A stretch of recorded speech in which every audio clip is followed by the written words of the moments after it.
हमारे सभी मठ मंदिर अब सरकार के कंट्रोल से बहुत जल्दी ही मुक्त हो जाएंगे। भारत में मठ मंदिरों को कंट्रोल करने के लिए 35 कानून हैं, लेकिन मजार, दरगाह, चर्च, मस्जिद को कंट्रोल करने के लिए एक भी कानून नहीं है। उन 35 कानूनों को मैंने सुप्रीम कोर्ट में चैलेंज किया है। केंद्र सरकार के अलावा सभी राज्य सरकारों को हमने पार्टी बनाया है।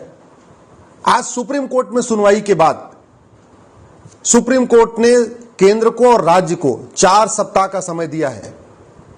यह मामला कई सालों से पेंडिंग पड़ा हुआ है, लेकिन न तो केंद्र सरकार ने अपना काउंटर फाइल किया, न किसी राज्य सरकार ने काउंटर फाइल किया। इसलिए अब सुप्रीम कोर्ट ने फाइनली 4 सप्ताह का समय दिया है। उन्होंने कहा है कि 4 सप्ताह के अंदर अपना स्टैंड क्लियर करिए। यदि 4 सप्ताह में आप कोई काउंटर नहीं फाइल करेंगे तो हम ये मान लेंगे कि आपको इस मामले में कुछ नहीं कहना है।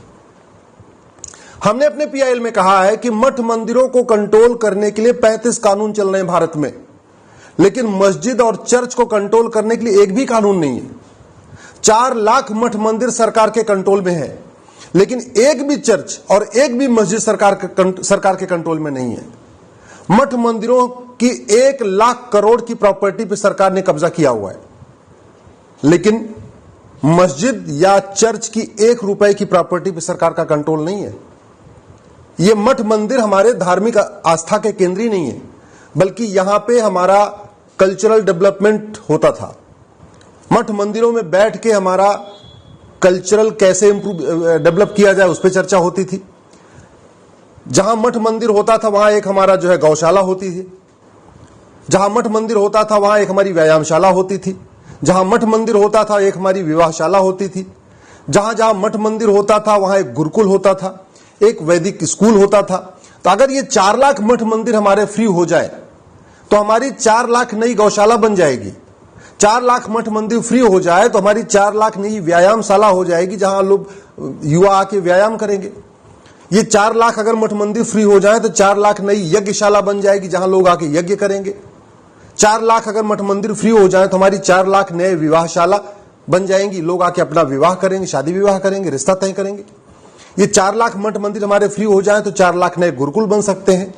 ये 4 लाख नए मठ मंदिर फ्री हो जाए तो 4 लाख नई वेदशाला बन सकती है। ये 4 लाख मठ मंदिर फ्री हो जाए तो 4 लाख नए आयुर्वेदा सेंटर खुल सकते हैं, जहां पे वैद्य बैठेंगे और लोगों का भारतीय चिकित्सा पद्धति के हिसाब से इलाज किया जाएगा।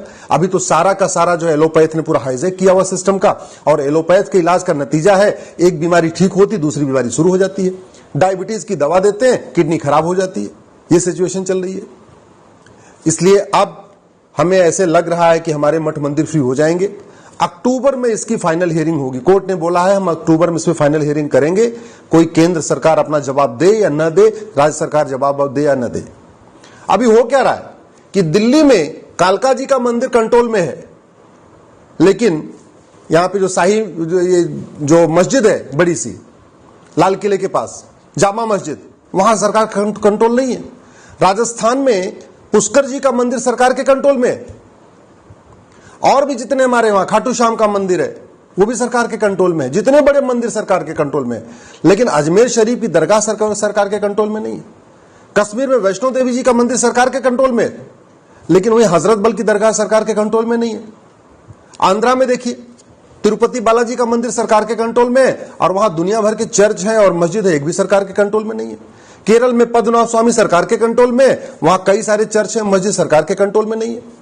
तो अगर आप पूरे देश में देखें, जितने भी मठ मंदिर, जो प्रमुख मठ मंदिर है, जहां अच्छा चढ़ावा आता है, वो सारे सरकार के कंट्रोल में है। मुंबई में देख लीजिए, सिद्धि विनायक का मंदिर सरकार के कंट्रोल में है, हाजी अली की दरगाह सरकार के कंट्रोल में नहीं है। तो जहां जहां चढ़ावा आता है वो सारा चढ़ावा सरकार ले लेती है, राज्य सरकारें ले लेती हैं, और लेके कर क्या रही हैं?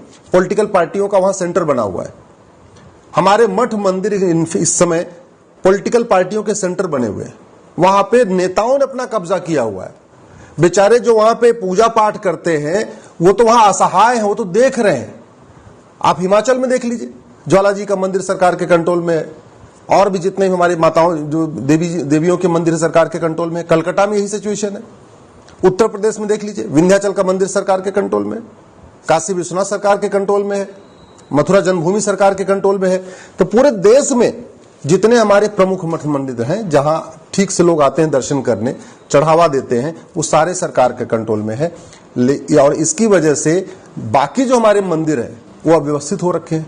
अगर ये 4 लाख मठ मंदिर फ्री हो जाए तो कम से कम यहां जो चढ़ावा आएगा इन्हीं के द्वारा बाकी मठ मंदिरों का भी रखरखाव होगा। बाकी जो पुराने मंदिर टूटते जा रहे हैं वहां पे कोई पूजा न करने वाला है, न उसका रखरखाव करने वाला है, न कोई मेंटेनेंस करने वाला। इसलिए अगर वास्तव में भारतीय संस्कृति को प्रफुल्लित करना है, भारतीय संस्कृति को प्रमोट करना है, भारतीय संस्कृति को आगे बढ़ाना है, तो इन मठ मंदिरों को हमें एक तरीके से कल्चरल सेंटर बनाना पड़ेगा। और ये मठ मंदिर हमारे पहले भी केवल रिलीजियस सेंटर नहीं होते थे, ये कल्चरल सेंटर होते थे, ये लिंग्विस्टिक सेंटर होते थे, ये हमारे वेद पुराण के सेंटर होते थे, ये हमारे व्यायाम के सेंटर होते थे। एक तरीके से मठ मंदिर हमारे सर्वांगीण विकास में योगदान करते थे। जैसे ही सरकारों ने मठ मंदिर को लिया, खासतौर पर जब से अंग्रेजों ने शुरू किया था, जो पहला कानून अंग्रेजों ने बनाया था वो 1863 में बनाया था। 1860 में इंडियन पिनल कोड बनाया, 1861 में पुलिस एक्ट बनाया, उसके बाद 1863 में उन्होंने पहला कानून बनाया मठ मंदिरों को फ्री करने के लिए। और जब भारत आजाद हुआ तो कौन कहे उस अंग्रेजों के कानून को खत्म करने के लिए आजाद होने के बाद हमारी आजाद सरकारों ने और कानून बना दिए। अंग्रेजों ने 2 कानून बनाए थे, भारत की सरकारों ने 33 कानून और बना दिए, कुल 35 कानून हो चुके। उन 35 कानूनों को हमने सुप्रीम कोर्ट में एक साथ चैलेंज किया हुआ है। हमारे साथ सुब्रह्मण्यम स्वामी जी की भी पिटीशन है, साई दीपक जी भी हैं वहां पे।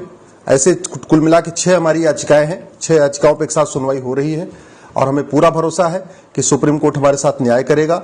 जब संविधान में सेकुलर शब्द जुड़ गया, सेकुलर का मतलब कि धार्मिक मामलों में केंद्र का कोई हस्तक्षेप नहीं होगा, तो जब धार्मिक मामलों में केंद्र का कोई हस्तक्षेप नहीं होगा, सरकार पंथ निरपेक्ष हो गई, तो मठ मंदिर हमारी कंट्रोल करके कोई भी राज्य सरकार हमारे मठ मंदिरों को कंट्रोल कैसे कर सकती है?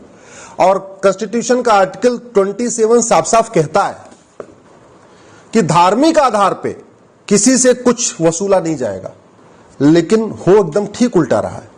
मठ मंदिरों से सरकार पैसा ले रही है धार्मिक आधार पे, मस्जिद से नहीं लेती, चर्च से नहीं लेती है, और माइनॉरिटी के नाम पे धार्मिक आधार पे खर्च भी कर रही है। यानी चढ़ावा मठ मंदिरों का आ रहा है और जा रहा है इमामों के वेतन पे। चढ़ावा मठ मंदिर से आ रहा है, जा रहा है पादरियों के वेतन पे।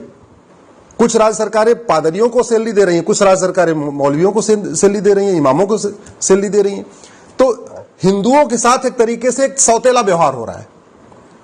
एक तो मठ मंदिर कंट्रोल किया हुआ है, जिसकी वजह से जो हम वहां पे गौशाला बन सकती थी, वेदशाला बन सकती थी, गुरुकुल बन सकता था, वैदिक स्कूल बन सकता था, व्यायामशाला बन सकती थी, योगशाला बन सकती थी, वो हमारा मामला ठप पड़ गया।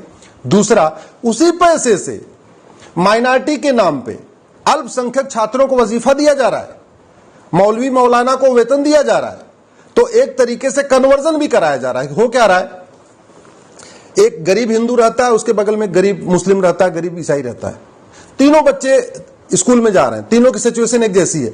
जो हिंदू का बच्चा है उसको वजीफा नहीं मिलेगा, लेकिन जो मुस्लिम और क्रिश्चियन का बच्चा है उसको वजीफा मिलेगा। तो गरीब कहते नहीं मरता क्या न करता, गरीब हिंदू क्या करता है, अपने एडमिशन के समय रिलीजन वाले कॉलम में हिंदू की बजाय वो क्रिश्चियन या मुस्लिम लिख देता है, जिससे उसको भी वजीफा मिलना शुरू हो जाए। तो पैसा किसका? मठ मंदिरों का। दिया किसको जा रहा है? क्रिश्चियंस को, मुस्लिम्स को। नुकसान क्या हो रहा है कि वो गरीब हिंदू अपने आप को कन्वर्ट कर ले रहा है उस वजीफा के चक्कर में। तो एक तरीके से मठ मंदिरों के पैसे से स्टेट स्पॉन्सर्ड कन्वर्जन हो रहा है, धर्मांतरण भी हो रहा है। ये मठ मंदिर फ्री होंगे तो धर्मांतरण पे बहुत हद तक लगाम लगेगी। और सबसे इंपॉर्टेंट, भारत की संस्कृति का प्रचार प्रसार होगा, संस्कृति भाषा का प्रचार प्रसार होगा। वेद पुराण गीता रामायण घर घर पहुंचेगी, वेद पुराण व्यायामशाला बनेगी, स्वाभाविक सी बात है, लोगों का स्वास्थ्य अच्छा रहेगा। मठ मंदिर फ्री हो जाएंगे, कम से कम साप्ताहिक रूप से वहां इकट्ठा होंगे लोग, वीकली अगर आएंगे, बैठेंगे, सुनेंगे, चर्चा करेंगे, तो स्वाभाविक सी बात है जो कंप्लीट जो हमारा संविधान कहता है, राम राज्य की स्थापना। राम राज्य का मतलब धर्म की जय हो, अधर्म का नाश हो, प्राणियों में सद्भावना हो, विश्व का कल्याण हो। ये तभी हो सकता है जब हमारे 4 लाख मठ मंदिर फ्री हो जाएंगे और वहां पे धार्मिक और आध्यात्मिक केंद्र बनेंगे और वहां धर्म और संस्कृति का प्रचार प्रसार होगा।